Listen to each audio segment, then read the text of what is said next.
Nah, saya sekarang ingin ke Mas Dani.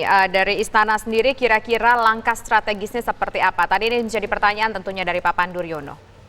Ya, tentu pertama, kantor staf presiden mendorong kementerian dan lembaga terkait Kementerian Kesehatan dan juga satuan tugas yang ada di bawah komite itu untuk melakukan percepatan terhadap 3T.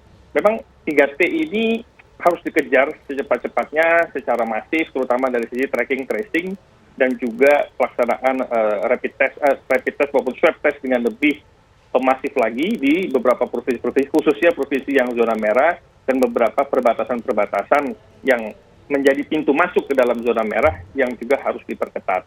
Jadi pertama tentu pelaksanaan 3T ini harus dioptimalkan dan juga serapan anggaran kesehatan yang 87 triliun itu yang sekarang memang baru tercapai 14,5%. Itu didorong penyerapan itu bisa lebih cepat lagi, terutama untuk melakukan beberapa pembelian untuk pengadaan PCR agar bisa memenuhi kebutuhan yang ada untuk bisa memenuhi standar yang telah ditetapkan oleh WHO. Karena jumlah penduduk kita besar, maka jumlah yang dites juga harus lebih besar.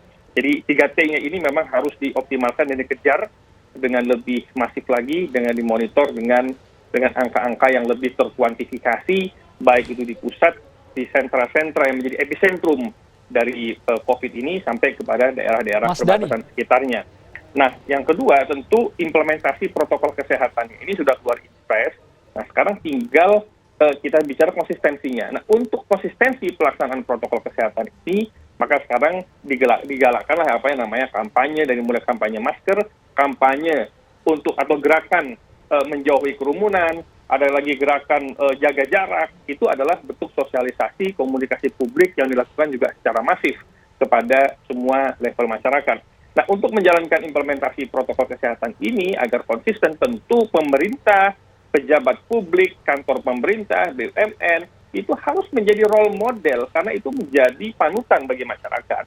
Kalau aparat pemerintah, pejabat publiknya juga tidak bisa menjadi role model, tentu ini akan menjadi presiden yang buruk bagi masyarakat. Dan itu yang harus kita kawal, di mana kita, pemerintah, pejabat publik, BUMN, semua menjadi role modelnya.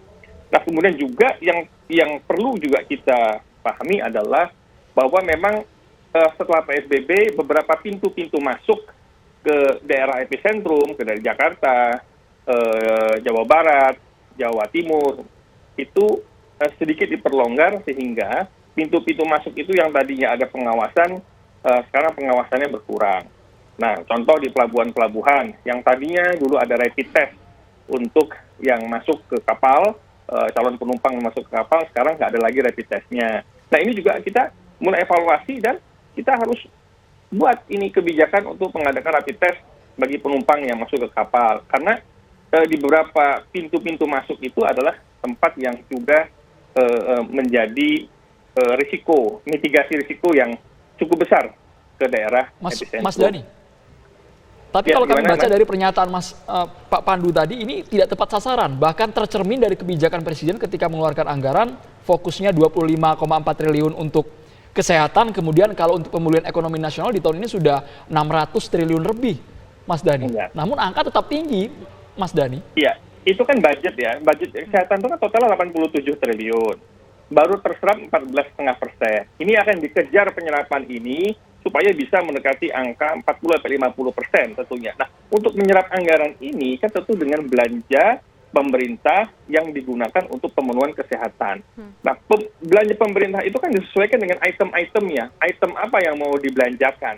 Nah, item yang dibelanjakan ini sesuai dengan kebutuhan. Oleh karena itu, list kebutuhan ataupun spesifikasi kebutuhan yang sekarang ini disusun oleh Kementerian Kesehatan, oleh Satuan Tugas dan sebagainya, itu memang berorientasi kepada masalah containment ini untuk pemutusan rantai. Ya, dibelanjakanlah untuk hal-hal itu. Itu yang kantor staf presiden berupaya untuk melakukan monitoring, evaluasi, dan sekaligus melakukan beberapa program debottlenecking, permasalahan-permasalahan yang dihadapi oleh kementerian dan lembaga kita dalam hal pengadaan barang, merencanakan kebutuhan material yang diperlukan, juga itu menjadi masalah tersendiri. Nah, tapi ini, karena kan kita bayangkan kan, karena di dalam pemerintahan itu kan juga ada yang namanya good corporate governance, tata kelola pemerintahan yang bersih. Jadi teman-teman kan juga sekarang ada anggaran yang begitu besar nih. Baik, Mas Dani, begini Mas Dani. mereka harus membuat program. Oke. Nah, Mas ini yang kita Dhani. dorong program-program di Oke. bidang penanganan kesehatan ini. Ada program-program yang mengeluarkan anggaran-anggaran, tapi ada juga mungkin program yang tidak membutuhkan anggaran secara kasat mata begitu. Misalnya kita ingat dulu ketika ada pandemi corona mewabah di tanah air, dilakukan PSBB, dilakukanlah pembatasan sosial berskala besar. Apakah PSBB secara masif juga akan dilakukan? Karena kan mengingat penyakit ini menular melalui kebiasaan, melalui interaksi begitu, Mas Dhani.